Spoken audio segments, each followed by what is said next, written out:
Brak. Naya, apa maksud kamu bilang seperti itu? Hardik Adi sambil menggebrak meja, sampai-sampai kuah dalam panci sedikit muncrat. Bu Indah pun menyeringai melihat Naya dimarahi Adi.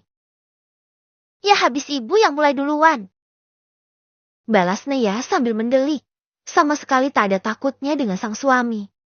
Kalau perlu, Naya sangat ingin mencukur gundul rambut suaminya itu, supaya otaknya tidak terlalu bodoh karena tertimbun rambut yang lebatnya macam sapu sepet.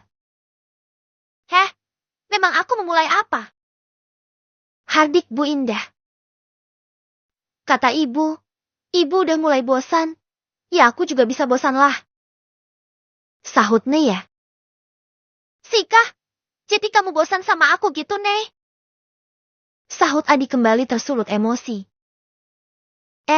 Kalau itu nggak tahu ya. Nia malah pura-pura berpikir. Kalau Mas berlaku seperti suami pada umumnya, yang memberi nafkah layak terhadap istri, mungkin tak akan ada kata bosan. Imbuh Nia lagi. Enak aja. Gak bisa. Kamu udah benar, Adi. Dengan tidak memberinya uang. Lihatlah, tidak pegang uangmu saja dia sudah kurang ajar terhadap kita. Apalagi kalau dia pegang semua uangmu. Bisa-bisa dia besar kepala dan semakin menginjak-injak harga diri ibu dan kamu. Sergah Bu Indah dengan cepat.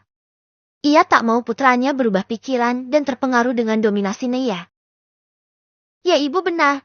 Naya memang tidak bisa dipercaya. Dia sudah sangat kurang ajar terhadap aku dan ibu. Ucap Adi membenarkan. Ayu tersenyum sinis terhadap Naya dan sesekali menjulurkan lidahnya. Sementara Aris diam saja, ia fokus dengan sarapannya tersebut. Ia yakin, kakak iparnya itu bisa menghandle masalah yang menurutnya receh ini. Sudah hal biasa terjadi cekcok seperti ini. Dan sejauh ini, kakak iparnya cukup tangguh menghadapi keluarganya yang ajaib itu. Naya mendengus, lagi-lagi ia dikatai kurang ajar. Kurang ajar dari mananya sih? Perasaan Nia cukup menghargai keluarga suaminya. Tapi jika terus-terusan disudutkan, jangan salahkan Nia juga dong, kalau Nia melawan. Dari awal, Nia memang menolak untuk ditindas. Di dalam kamusnya, tidak ada kata wanita menye-menye yang hanya bisa nangis di pojokan ketika ditindas ibu mertua. Enak aja. Kedua orang tuanya bersusah payah merawatnya sampai sebesar ini. Lah siapa mereka mau menjadikannya sapi ngesot? Ogahlah. Nih Kanjeng Mami. Bukti belanjaan hari ini. Kalau masih menuduh Nia korupsi, mata ibu juling berarti. Seloroh Nia mengeluarkan senjata pamungkasnya. Mata Bu Indah kembali mendelik. Tapi tetap ia merebut secari kertas berisi catatan belanja tersebut.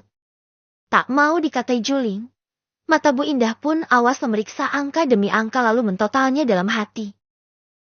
Lah ini masih sisa 2.000. Mana duitnya? Ketusnya sambil menyodorkan telapak tangan. Sampai mampus Bu Indah gak bakal ikhlas dan ridho uang tersebut dipergunakan Nia untuk jajan. Walau 2.000 perak sekaligus. Nia memutar matanya sampai juling ke atas. Lihatlah mas perkara uang 2.000 saja pakai ditagih segala. Takut banget ku jajanin cilok.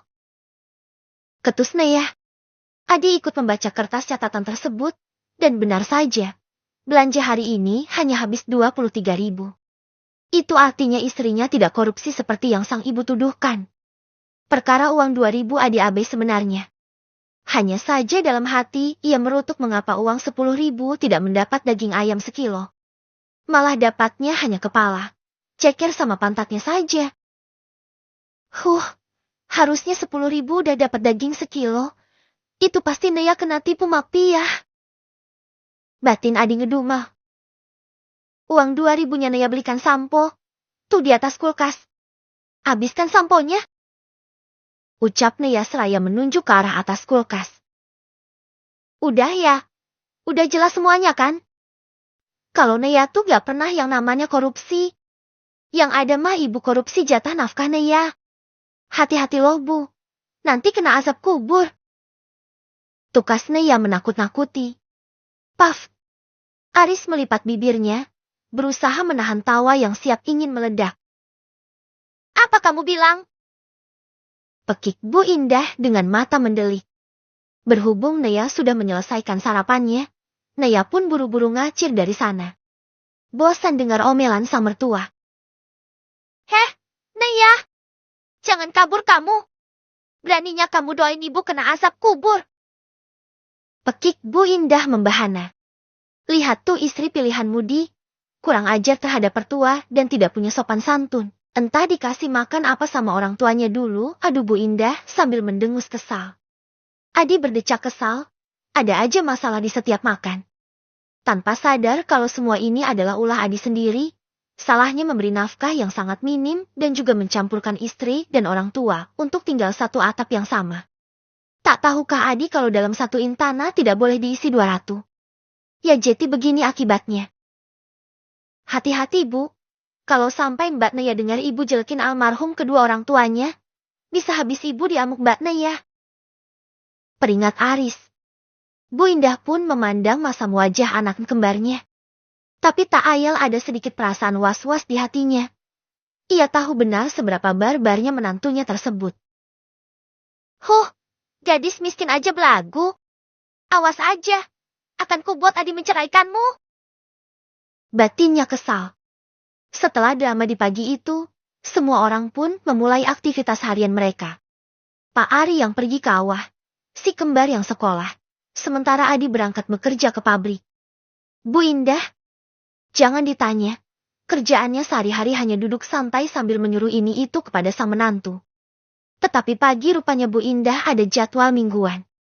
Yakni hendak menghadiri arisan di salah satu rumah temannya. Naya bernafas lega melihatnya. Karena ia tak akan mendengar nenek rombeng itu mengomel yang akan menyakiti gendang telinganya. Kerjakan yang benar. Bersihin rumah ini sampai kinclong. Kalau numpang tuh tahu diri ya. Sarkas Bu Indah sebelum pergi. Lagi-lagi Naya memutar matanya sampai juling. Enjeh Kanjeng Mami, sahutnya malas. Bu Indah mendengus, tapi karena waktunya sudah mepet, Bu Indah pun mengabaikan sang menantu dan kemudian pergi dari rumah. Bisa bebas juga dari omelan Mak Rombeng. Nasib, punya mertua yang kejamnya kayak Ratu Medusa. Kerutu Naya. Naya pun bergegas menyelesaikan pekerjaannya. Setelah ini Naya harus mengurus pekerjaan sampingannya. Ada harapan besar yang ia gantungkan terhadap pekerjaan remote-nya tersebut. Setelah beberapa saat, akhirnya Naya selesai. Ia pun mandi kemudian rebahan di kasur. Ia pun mulai mengotak-atik ponselnya dan mulai menulis apa yang tengah imajinasinya kerjakan. Di malam hari, semua orang sudah kembali pulang, terkecuali sang Kanjeng Mami. Mertua Kanaya itu pun baru pulang pukul 8 malam. Padahal dari pukul 9 pagi wanita gempal itu pergi. Entah apa yang dilakukannya sehingga pulang paling terlambat. Wih, ibu bawa apaan tuh? Seru Ayu yang sedang duduk berkumpul dengan yang lain. Ada Naya juga di sana. Tetapi istri Adi itu bukan sedang ikut berkumpul melainkan sedang melipat baju milik semua orang. Nih, ibu jajanin pizza sama ayam KFC. Tadi ibu menang arisan. Jalan-jalan dulu ke mall sama teman-teman ibu. Kata Bu Indah tersenyum lebar. Berseri-seri sekali wajahnya karena menang arisan. Wah, enak nih. Ayu pun tak sabar ingin membukanya. Dan tara air liurnya langsung menetes saat melihat montoknya paha dan sayap ayam yang terbalur tepung. Sangat menggugah selera. Berbeda dengan sup balungan yang dimasak Naya tadi pagi. Akhirnya makan enak juga. Seru gadis itu. Ayu pun langsung mengambil sepotong ayam dan melahapnya dengan nikmat. Begitupun yang lainnya. Loh kok udah habis? Ibu cuma beli 5 potong ayam doang nih. Untuk Mbak Naya mana? Celetuk Aris bertanya. Adi dan yang lain tak peduli dan lebih memilih menikmati ayam dan juga pizza. Oh, ibu memang sengaja gak beli buat dia? Sebagai bentuk hukuman untuk menantu yang telah durhaka pada mertua. Sahut Bu Indah. Naya tersenyum miris. Ibius, tega benar mertuanya itu. Naya ada tapi tak dianggap. Lihatlah, bahkan sampai jam segini Naya masih mengerjakan pekerjaan rumah, Tapi apa balasannya? Ayam sepotong saja sang mertua tak mau bagi.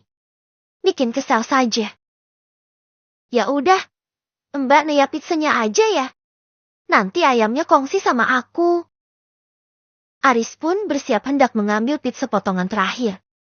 Tapi dengan gesit Ayu mengambilnya. Potongan terakhir buat Ayu, Riz. Seru Ayu. Dek, kamu kan udah makan. Berilah itu ke Mbak Naya. Kau tegur Aris. Gak mau. Wih. Ayu menjulurkan lidahnya dan kemudian lari menuju kamarnya. Aris mendengus. Perlahan Aris pun mendekati kakak iparnya tersebut. Mbak, kongsi sama aku aja ya. Seru adik ipar Naya tersebut. Naya pun tersenyum manis. Gak usah Riz, buat kamu aja. Mbak udah makan kok tadi, masih kenyang. Tolak Naya dengan halus. Ia sudah menganggap Aris seperti adiknya sendiri, karena sejauh ini, hanya Aris yang bersikap baik padanya.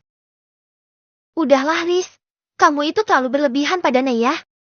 Atau jangan-jangan kamu suka ya sama istri kakakmu itu? Tukas Bu Indah menuduh. Bukan apa, menurutnya sikap Aris terlalu baik kepada Naya. Wajah Aris dan Naya pun langsung suat berjamaah. Benar begitu Riz? Kamu suka sama istri Mas? Tanya Adi dengan menatap tajam pada adiknya. Memang gila otak orang di rumah ini, Aris yang kesal pun memilih berlalu ke kamarnya. Malas kalau sampai terjadi drama lanjutan. Sika, bisa-bisanya kamu nuduh yang tidak-tidak terhadap kami, Mas. Seru Naya sangat kesal. Ya habis, sikap Aris tak wajar kepadamu, Naya. Kau beri apa terhadap anakku itu? Tukas Bu Indah suap. Sikap Aris itu masih wajar sebagai manusia waras, Bu. Yang tak wajar itu sikap Mas Adi yang sedang asik makan enak sendiri, padahal ada istrinya tak jauh darinya. Bisa-bisanya makan enak sendirian dan mengabaikan istrinya. Sarkas Naya. Wajar saja kami begini. Kamu itu selalu membangkang kami, Naya. Malaslah ibu baik-baikin kamu. Hardik Bu Indah. Ibu selalu nuduh aku membangkang kan? Nih, aku tunjukin artinya membangkang yang sesungguhnya. Seru Naya kemudian melempar-lempar asal baju yang telah dilipatnya. Kini, baju yang sudah susah payah ia cuci dan lipat jeti jatuh berserakan di lantai. Apa yang kau lakukan, Naya? Pekik Bu Indah. Ya ini, bentukan melawan ibu mertua. Ibu rapiin sendiri tuh bajunya. Tukas Naya kemudian berlalu sambil membawa baju miliknya yang masih terlipat rapi. Plem. Naya menutup pintu kamarnya dengan sedikit keras.